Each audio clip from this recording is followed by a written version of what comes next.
নৌযান শ্রমিকদের ধর্মঘট নিয়ে জানাতে নারায়ণগঞ্জ থেকে যুক্ত আছেন আমাদের সহকর্মী গৌতম সাহা। গৌতম, নৌপথে পণ্য পরিবহন বন্ধ থাকায় কি ধরনের প্রভাব পড়ছে?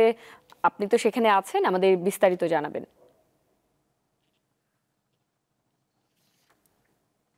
চাঁদপুরের ৭ খুনের হত্যার রহস্য উন্মোচন এবং বিচারের দাবিতে কিন্তু অনির্দিষ্টকালের ধর্মঘট শুরু করেছে নৌযান শ্রমিকরা।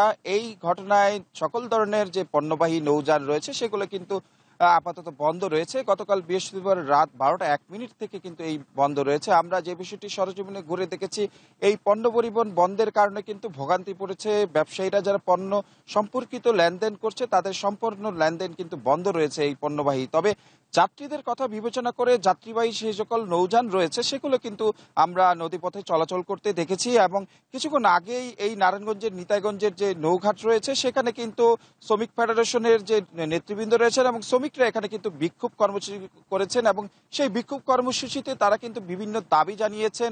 হত্যাকারীদের বিচারের দৃষ্টান্তমূলক শাস্তি দাবি করেছেন, সেই সাথে যে হত্যার আসল রহস্য উদ্ঘাটন এবং যারা নিহত হয়েছে তাদের ক্ষতিপূরণ, সমপরিমাণ ক্ষতিপূরণ দেওয়ার দাবি জানিয়েছেন। সেই সাথে যে তাদের কাজের নিরাপত্তা ব্যবস্থা জোরদার করার জন্য এবং তারা যাতে নির্বিঘ্নে কাজ করতে পারে সেই ব্যবস্থা প্রশাসনের কাছে করার এবং সরকারের কাছে করার কিন্তু দাবি তারা জানিয়েছেন। এবং তারা কিন্তু জানিয়েছেন এই অনির্দিষ্টকালের ধর্মঘট যতক্ষণ পর্যন্ত তাদের যে বিভিন্ন দাবি দাওয়া আছে সেগুলো যদি না মানা হয় ততক্ষণ পর্যন্ত কিন্তু এই দাবি দাওয়া নিয়েই কিন্তু তারা এই ধর্মঘট এবং কর্মবিরতি চলমান রাখবেন বলে জানিয়েছেন। এবং আমরা সর্বশেষ যে বিষয়টি দেখেছি, এখানে কথা বলেছি নৌযান শ্রমিক ফেডারেশনের যে কেন্দ্রীয় সাধারণ সম্পাদক সবুজ শিকদার যে বিষয়টি জানিয়েছেন, তাদের যে বিভিন্ন প্রান্তে ছুটে আসা যে নৌযান রয়েছে ১২টা ১ মিনিট থেকে কিন্তু তখন তারা বিভিন্ন জায়গায় কিন্তু ঘাটে এবং নোঙর করেছেন বিভিন্ন স্থানে। নারায়ণগঞ্জের যে মুক্তারপুরের স্থান থেকে শুরু করে কাশপুর ব্রিজের বিভিন্ন স্থানে এখন পর্যন্ত পণ্যবাহী জাহাজ তারা এখানে কিন্তু ভিড়ে রেখেছেন এবং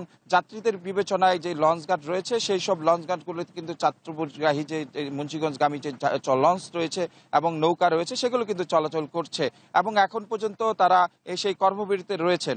এই ছিল আসলে আমার কাছে সর্বশেষ।